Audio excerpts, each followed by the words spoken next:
Welcome back to another special edition of Cape Ann Today. Heather and I are joined by Gloucester Mayor Greg Verga. How you doing, Greg? Great to see you again. Great to see you both. Finally on the other side of summer, which is nice. Well, I mean, is it really? Well, Yeah, I, come I on, did see you a Kory. bunch this summer, but you could deal with that humidity all year. Well, I just know what comes next. Yeah. Yeah, But right. anyway, yeah, it is good. When we're talking about 2 feet of snow, we'll have a different attitude. But right now, Right. it's Yeah. okay. We'll Yeah, save that. So right off the top, Greg, we want to touch upon a series of subjects with you. First off is the Master Harbor Plan. Can you just explain what that is and what the latest is with that, please? sure. So the Harbor Planning Committee, they've been meeting for months, long before I took office. I was involved in the last Harbor Plan in 2014, and this is something we're supposed to do, I believe, every 10 years. We're on a much shorter cycle now, and we got ahead of the game. But we have, it's an integral part of our community is our harbor. So this plan, they did have a public community meeting on September 7th. When I say public, it was via Zoom. And they're wrapping up the first draft of it. And the participation has been excellent. It's been it's a very important thing. And one of the key components of the harbor plan, and I've talked about it for the 2 or 3 meetings I sat in on, is the importance of I4C2 within the plan. And as you know, that's a parcel we bought about 12 years ago, 13 years ago. The plan was we would buy it because it had been sitting pretty much derelict for decades. And the plan was we would buy it, clean it up, and hopefully spin it off for something that would be economic development. We got about $800,000 from the state through the Seaport Bond Council, and then we bonded about 750,000. And it became a parking lot as a temporary placeholder. And when I was on the council, we got a 5-year okay from the state to use it as such, because in the designated port area, a parking lot is not an allowable use. So, and after I left the council, they got another 5-year, and then we're in, I think, the third 5-year, allow sort of mulligan on the use. But as I've said time and time again, I did not vote back in 2000, whatever it was, 11, 10, to buy a parking lot for $1.5 million. It was for what was sold to us, meaning the concept, clean it, flip it, make something happen there. So here we are today. It is a parking lot. I think we've gotten pretty used to the parking, but again, to repeat, not an allowable use. So my vision, I've been talking about since during the campaign, and since we need to get the message out to the world that we have this lot, we'd like to see what we can do with it. We're open for ideas. And that, I'm not putting any constraints on what that is. Obviously, if it's outside of DPA, designated port area, state regulation, or marine industrial, or local regulations, there's a lot of steps that have to happen to remove it from those two regulations. So that being said, I want to get something out. I don't think, no, it might not happen this calendar year because there's a lot going on, but sooner rather than later. I can tell you, it won't be another decade, but we will get something out there to start seeing what ideas we have. You mentioned before we started recording, the one idea that's been floated out there. That's the only idea that's been floated out there. And I am not ready to support one idea. I'm not going to put my thumb on the scale for one idea over another. We haven't even asked officially for ideas. So until we have that message out there, hey world, what have you got for us? That's when me as mayor will start to evaluate what the options are. So I have an idea. let's hear it. Uh-oh. All right, let me get my pen. Actually, this isn't my idea. I heard someone say this a bunch of years ago. I thought it was a great idea. A place like Pike's Place in Seattle, the fish market, this sort of like a, tourist attraction because you can get all kinds of great fish to eat, like on the spot and eat there. Families can eat there, but you can also buy fish, sort of, a marketplace for fish. Well, yeah, there were some really good ideas presented when we first bought the lot. But the charrettes people came with their little models, and I think we actually had funding to give them each, I don't know what it was, a couple thousand, $5,000 to work in their proposals. But I think those proposals, for the most part, were, hey, here's my idea, you do it.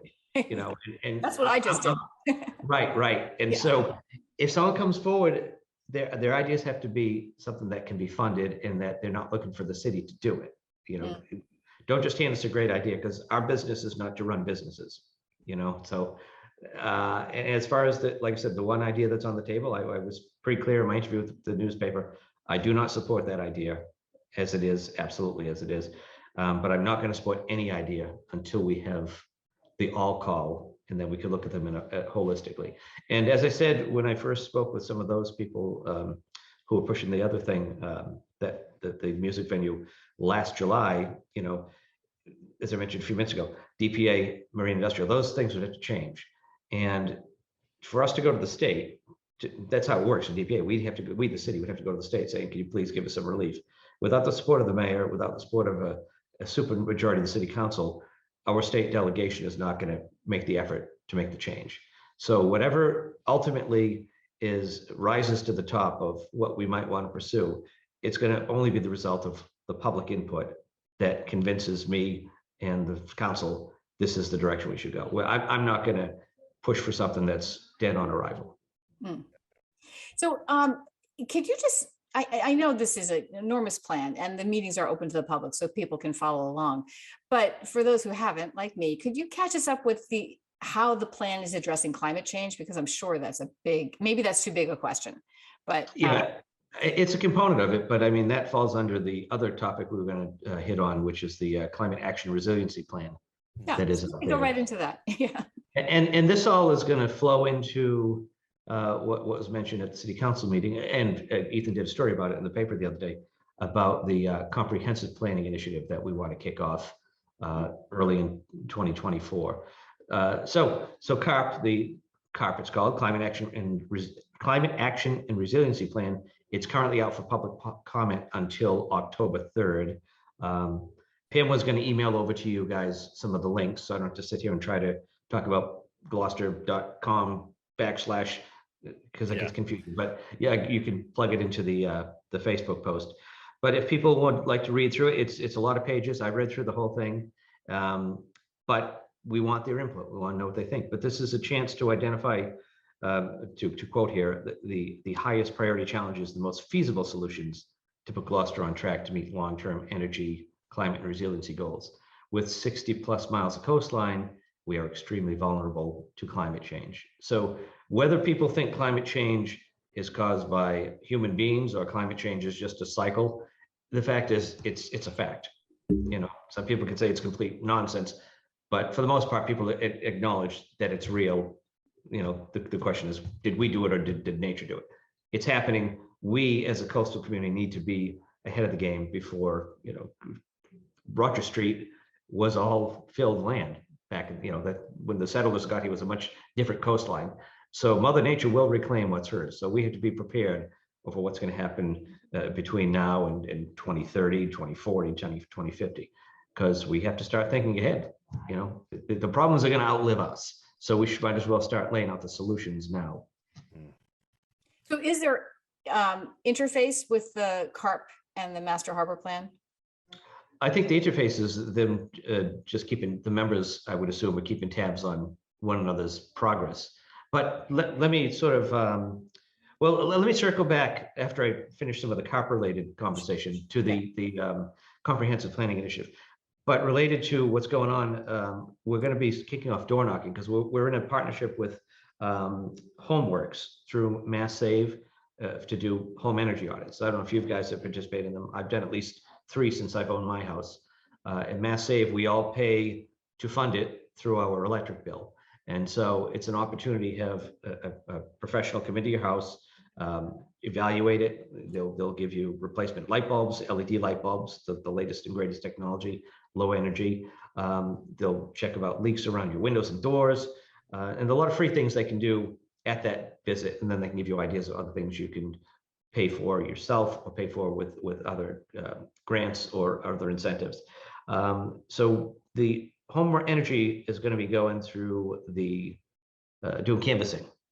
So canvassing always scares people. People knocking on doors. I found out the hard way when I was knocking on doors during the campaign. A lot of people just don't want to see you. But rest assured, the canvassers are all going to be Kory checked. Should all be identified with vests and other badges that identify who they are. And if somebody comes to your door and says they want to come in and start the audit, it isn't them. This door knocking is just to sign people up to schedule them for an audit. that's the extent of this first round. Greg, I So might if think any- that door to door, Halloween's just around the corner. should give them candy too. Easy way to get in. Yeah. Yeah. And actually, I'll mention Halloween in a minute too. So if someone comes to your door and they're asking to see your electric bill or any other documentation, it's not this group. So be careful. And they're working through the police department, so they know through our planning department, they'll be communicating with the city councilors so they can let their wards know which is, we're not going to do street by street, but areas that are going to be part of the campus, and so everybody can know ahead of time. So that's an important thing. It's a chance to save some money and make your house more efficient, reduce our overall greenhouse carbon footprint as a city. It's a good thing. So Greg, these people are going around door to door, knocking on doors, just simply to schedule the audits. Are there other ways to schedule an audit besides? You can go online and, Okay, you'll be we'll have posting that. and you post that information. Okay. But yeah, it's I've done it, like I said, 3 times at my house. I upgraded from incandescent light bulbs to compact fluorescent light bulbs, and then the last trip they came and gave me LED light bulbs. And as by way of if people, they can follow all this through the Innovate Gloucester social media, Facebook, Twitter, Instagram. But if they go to the Innovate Gloucester Facebook page, they'll see a picture from the Brazilian Independence Day celebration that was held here at City Hall. And we had a booth for all of this stuff. And there was this little cycle thing that you could spin to sort of simulate the energy that's expended to light up a old school incandescent light bulb, or the energy that it takes to run a LED. And it was like very hard to turn that thing for the original light bulbs. LED was just a piece of cake. So just figure that when that little disc is spinning on your electric meter, it's a lot less spinning when it's low energy devices. Gotcha. And I understand there's also going to be a heat pump party. The heat pump party, yes, thank you. That will be taking place at the Rose Baker Center on Halloween, the 31st at noon. So pizza, snacks, and more information from Innovate Gloucester. But there's an opportunity to save up to $15,000 via rebates on heat pumps, also known as mini splits. So I installed 3 of them in my house last year. I'm on natural gas, so it wasn't really a big savings for me. I got them more for the AC portion and then have the heat for the shoulder season, so we don't kick the boiler on earlier than we have to. But if you're on electric heat, this is definitely something you should consider, because those old school baseboard heaters are not known for their efficiency. But these pumps can do it, especially if you can have through the grants, the rebates, pay for most of it or a chunk of it. It's well worth at least investigating. Gotcha. Greg, what is the latest with the issue with the railroad gates? Sure. So you've heard all of the anecdotal issues that have been happening, a lot of stuff on Facebook.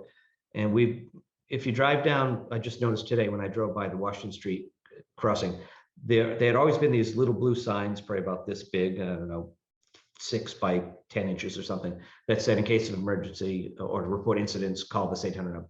Those have been changed to like 18 by 24 inch signs. So if someone has a problem, please, please, please, and I'll throw in another please, call that number first. Go into Facebook is, other than letting your friends and other followers of these pages know what happened, it's not getting to National Grid. I guarantee National Grid is not reading the local Gloucester pages. So if you want to get the report to them, because they have the opportunity, if they get a report, they could literally shut down the track and make sure that there's a human there at the crossings until they resolve that particular issue that's been reported. So there was anecdotal information of a couple dozen or more issues, and there weren't a whole lot of, I would say probably less than 2 reports that actually made it to the National Grid, to the T. So that's the first thing. If anybody's driven by lately, they'll see a lot of guys with vests, work vests, hard hats. Keolis has been on the case down there for several weeks. They changed out all of the equipment. If people can go to the city council's last packet from their last meeting, we had some slides that Keolis and MBTA provided to us showing what they had replaced. Because the tracks, there's 2 tracks, and there's these connectors, And once the train comes across and makes the connection between the two, it's supposed to trigger the gate. They've replaced all of that. And so it seems like it's working. We're still getting reports of mishaps, but we, meaning Senator Tar, Rep. Ferrante, myself, Al Gillen, the council president, we had our second meeting via Zoom. That's now a weekly thing. We might push it out to bi-weekly if it turns out things are moving smoothly, but that's with reps from Keolis and the MBTA, just trying to be on ahead of the game about what's going on. And there's been a lot of activity down there. I mean, it's undeniable. I think pretty much every day since Friday, I've seen, well, maybe not Sunday, Friday, Saturday, Monday, right through today, I've seen there people there digging, dropping chunks of granite to create the ballast around the tracks, replacing all the wiring. So they've been pretty responsive. I mean, I know that the MBTA has been a bit of a punching bag as of late. And, you know, there were some serious issues that we all know of from the news. But in our particular case, they are being super responsive and we appreciate it. And we want people, you know, I'm partly in jest saying, you know, don't bother with Facebook. But really the key thing is if you do see an issue, report it to them first and make sure, you know, I'm not trying to make light of it at all. It's potentially a serious issue. And we just want to make sure that the reporting process is going to where it needs to go first. Gotcha. So you wanted to revisit the comprehensive planning initiative. Oh, yeah. So sure. This was mentioned the other day because we're going to be beginning the final guidelines for the zoning related to the MBTA communities came out. And one of the things that came up when we, the city, before I got here, that this was already, use the train analogy, the train was already going down the tracks with some local zoning changes. And part of the pushback for those when they went through the public hearing process was, well, they don't address affordable housing or what else? So affordable housing. Oh, and we should not be doing changes like this without updating our master plan. The last master plan, Plan 2000, actually was published in 2001, over 20 years old. So now that we are sort of in a position that we have to revisit zoning because of state mandate, it makes sense that we look at it more holistically. And by doing this comprehensive planning initiative, we can look at what's our vision for the next 10 years for the city. You know, there'll be meetings all around the city. There's going to be like a probably 18-month process to get this, but we'll see how zoning fits into our goals for the next decade. See how affordable housing can be plugged into our goals for the next decade. And that seems like a smart idea to do it instead of just barreling ahead with another push for zoning changes. It's like, well, how can we make these zoning changes work for us? I mean, it's been made pretty clear to me. There are others out there who dispute this, but it's been made pretty clear to me that this is not an option. This is the Secretary Keneally has said multiple times. He's used words like this is must, shall, required, mandate. Those don't sound very optional to me. Mm-hmm. And he indicated that the stick that they're using against cities and towns, which is the loss of some funding for certain things like Mass Works and others, may not be all that the only sticks they have in their toolbox. So we want to take our time. The next step for us, as far as this zoning is, I, through my office, need to submit an action plan by January 31st, 2023. And then we need to, that basically lays out, it's just a form checklist. Here's where we are. Here's what we might be able to do to come into compliance. Doesn't lock us into anything, just sort of lays out a timeline and what our thoughts are. The next step is going to go through the planning board and the city council, you know, and it'll be, we don't have to respond to that till the end of December 2024. So we're not going to rush this through. And that's why, since we have that kind of time to work on this, we're going to kick off this planning initiative too, because we have about 2 years to do it. And so we're not just going to rush something through to have it shot down again without it being well thought out. And I don't want it to sound like the other amendments were not well thought out. But the fact that this was looming from the state was unfortunate because the city, long before I got here, had already started this process of some suggested changes to zoning. The problem is when we finally got them released at the end of last year, it was, well, this other zoning from the state had hit and everybody was conflating the two and then just reading conspiracy in every aspect of it. So now we have the opportunity to do it right or more right and have this process as part of the overall look at what our goal is over the next 10 years and beyond. Gotcha. Greg, you have an update on the street hockey rink at Stage 4 Park. Yes, so that was a bit of a tough one, you know, but we've settled it yesterday. What's day Thursday? Yeah, just yesterday we met with Carl Ellis and we signed off on the memorandum of understanding. So the issue was, I mean, to sort of simplify it into the most narrow terms, when they began this process, the Young Legends, the city gave them the go-ahead with sort of a, yeah, go ahead and do that. But when we got here, we realized that the process wasn't really laid out in a formal way. So that's why we kind of says, unfortunately, we got to put the brakes on this to make sure that we are both the city and this organization, Young Legends, are on the same page about what the expectations are to get this thing up and running, and then maintenance and other issues going forward. And we finally got to that point. So they are ready to move ahead. I believe also yesterday, Lindsay Coolidge, there was a photo on my mayor's Facebook page, gave them another check that I believe put them over the top. So Lindsay has been such a great partner with them on this, as well as many other projects in the city. So we definitely are happy to have him around. So I'm glad that they can now continue the project and see it through. And I honestly don't know what their season runs, but hopefully by the time their next seasons to kick off, it's ready to go. And it's another asset, a shared asset. So I think that was the thing that we're all, both the city and the Young Legends were all on the same page that, you know, they're the priority user, but it can be used by the public in general. So stay tuned for more details on that one. Yeah, what they've done so far is great. It's a long way from playing in the parking lot at Our Ladies. Yeah. We were always doing so. Okay, thanks for that, Greg. You did want to touch upon Halloween quickly? Halloween, yes. So yes, October 22nd, we are planning the city Halloween party. As of today, it's scheduled for Stage 4 Park with a rain location, not a rain date, but a rain location of the field house at the high school. So my wife, Kelly, has been put in charge of that, along with Melissa Cox and our good friend Heidi Crosby, as well as the Community Impact Unit. And Ringo Tarr, of course, you know, the guy who's always there.